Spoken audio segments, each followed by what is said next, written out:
Water. We all love it. But do you know what it's actually made of? Hydrogen and oxygen. Do you think we can split water into hydrogen and oxygen?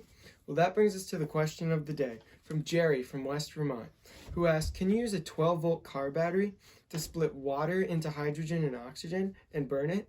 And does the conductivity of the water affect the splitting process? Let's go to the think chamber to come up with our hypothesis.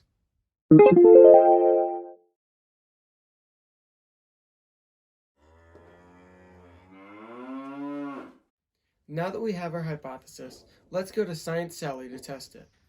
Thanks, Director John. Here's the materials that we're going to need. The supplies you're going to need to do this is a power supply, such as a car battery or a high amperage transformer, stainless steel plates, a casing, some tubing, high amperage wiring, a bottle, potassium hydroxide, a beaker, and a milk jug.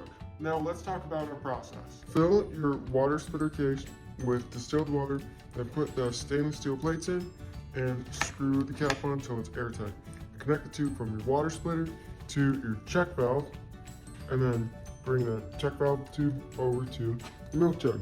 Cut the top off your milk jug and put your beaker in filled with water upside down. And then run the tube to the bottom of the beaker so the bubbles that come out will fill the beaker so you can measure how many bubbles were made and what the volume is. Then connect your water splitter to your power supply and wait 15 seconds. Then measure how much gas was produced, and then open up your water splitter, measure out and add some potassium hydroxide, and then repeat the experiment. Let's go to Smart Smith to talk about our variables in Ohm's law. Thanks, Sally. There's 3 types of variables in an experiment: controlled, manipulated, and resulting. In our experiment, controlled was the water splitter, the check valve, the temperature of everything, and those stay the same through all the experiments.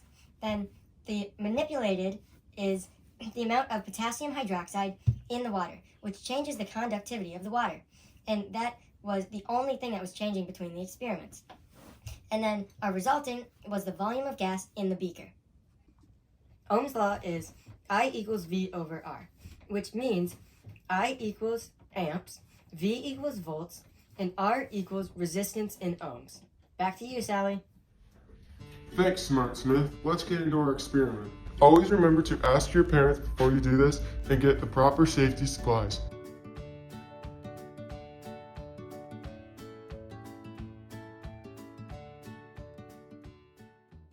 The product of this experiment is hydrogen and oxygen. You can tell because it explodes.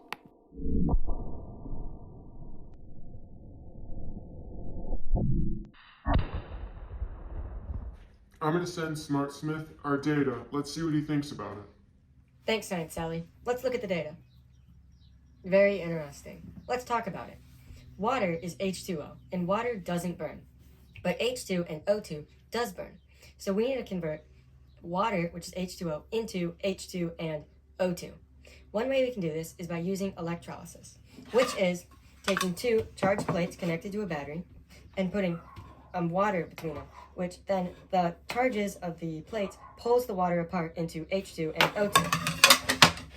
How you can calculate the speed of your reaction is amps times seconds equals your gas production. So if amps goes up, your gas production goes up. If seconds goes up, your gas production goes up. But we want to do this as fast as possible, of course. So we want to increase amps to the most it can be. And as you remember from Ohm's law, A equals V over R. And our volt is set at 12. So we need to lower our resistance to increase our amps, because R is the denominator of the reaction. One way we can lower the resistance and make the water more conductive is by adding KOH to the water, which puts free ions in to make the water more conductive. Back to you, Director John. Thanks, Science Sally and Smart Smith. We learned today that water can be split into hydrogen and oxygen, and that the conductivity of water does affect the splitting process. Tune in next time, little scientists.